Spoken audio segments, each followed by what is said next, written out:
Viewers, আপনি থাম্বনেলটা দেখে ভিডিওটা দেখতে ঢুকেছেন। আপনি ছোট হন আর বড়, আপনার কাছে আমার অনুরোধ, প্লিজ এই বিষয়টা সম্বন্ধে আমাকে একটু পরিষ্কার করে বুঝিয়ে দেওয়ার জন্য বা ক্লিয়ার করে দেওয়ার জন্য।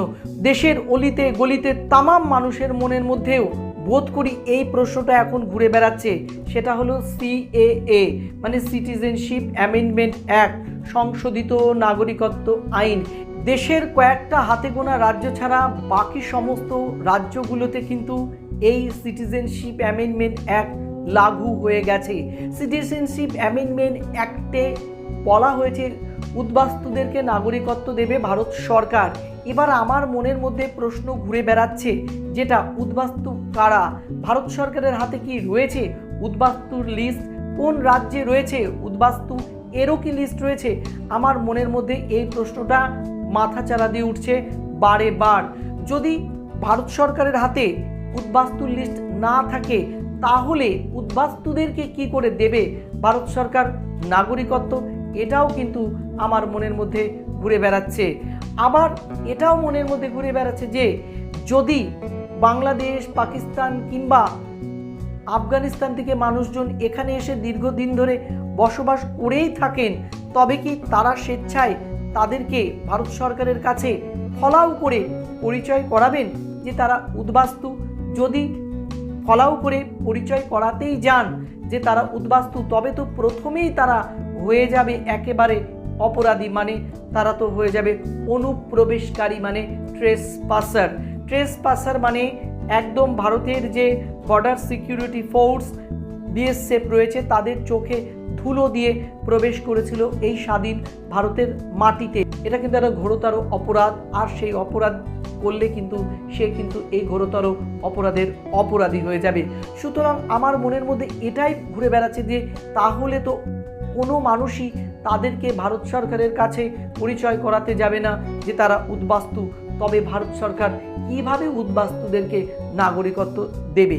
এবার ধরা যাক কোনো একজন ব্যক্তি বাংলাদেশ থেকে এসে এখানে আছেন, তিনি এখানে বিবাহ করে সংসার করেছেন, জন্ম দিয়েছেন বাচ্চার।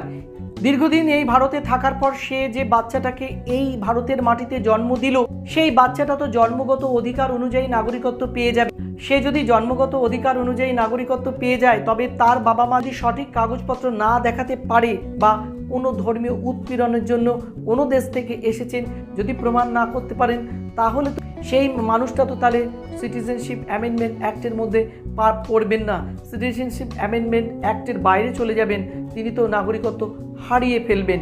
আমার মনের মধ্যে এই প্রশ্নটাও ঘুরে বেড়াচ্ছে বারে বার। আমার এই প্রশ্নগুলোর উত্তর খোঁজার চেষ্টা করেছিলাম আসাম রাজ্য থেকে। আসাম রাজ্য থেকে যখন প্রশ্নের উত্তরগুলো খোঁজার চেষ্টা করলাম, তখন গিয়ে দেখলাম যে আসামের ব্যাপারটা আর এই সিটিজেনশিপ অ্যামেন্ডমেন্ট অ্যাক্টের ব্যাপারটা অনেকটাই আলাদা। কারণ আসামে কিন্তু দীর্ঘদিন ধরে চলতে থাকা একটা কেস সুপ্রিম কোর্টের মাধ্যম দিয়ে, যেটার কিন্তু আইন মারফত সেটা কিন্তু পরিষ্কার হয়েছিল। মানে আসাম যে রাজ্য, সেই রাজ্যের সরকারই চেয়েছিল তারা বাংলাদেশিদেরকে উৎখাত করবে এ কারণেই। কিন্তু এরকম বাকি কোনো রাজ্য তো ভারত সরকারের কাছে চায়নি যে আমাদের রাজ্য থেকে তাদেরকে উৎখাত করা হোক।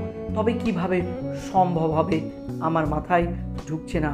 প্লিজ আবারও বলছি, আপনাদের যাদের কাছে ক্লিয়ার হয়েছে তারা প্লিজ আমাকে বলবেন, তাহলে আমি অনেকটা জ্ঞান অর্জন করতে পারবো। আমি সবার কাছ থেকে এই জ্ঞানটা চাচ্ছি, ছোট হন আর বড়। আপনাদের উত্তরের অপেক্ষায় থাকলাম। ভালো থাকবেন।